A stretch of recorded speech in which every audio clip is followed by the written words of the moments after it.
বড় খুশির খবর, অবৈধদের দেশে ফেরার মেয়াদ বাড়াল মালয়েশিয়া। বিস্তারিত জানতে ভিডিওটির শেষ পর্যন্ত দেখুন।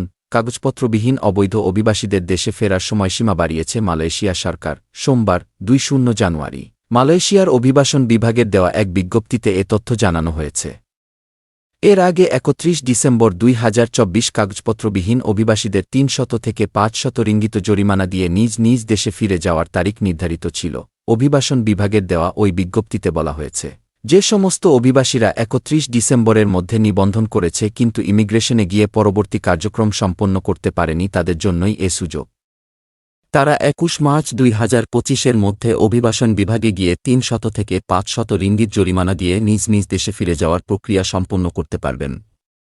তবে নতুন কেউ আবেদন করে এ প্রক্রিয়ায় যেতে পারবেন কিনা এ নিয়ে কোনো তথ্য দেওয়া হয়নি ওই বিজ্ঞপ্তিতে। উল্লেখ্য, কাগজপত্রবিহীন অভিবাসীদের সাধারণ ক্ষমা ঘোষণা করে ৩০০ থেকে ৫০০ রিঙ্গিত জরিমানা দিয়ে নিজ নিজ দেশে ফিরে যাওয়ার সুযোগ দেয় মালয়েশিয়া সরকার।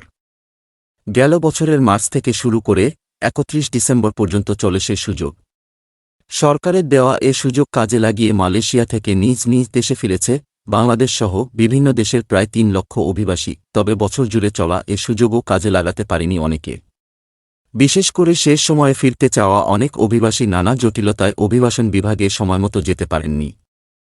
মূলত এসব অভিবাসীদের দেশে ফিরতেই এ সুযোগ দিয়েছে মালয়েশিয়া সরকার।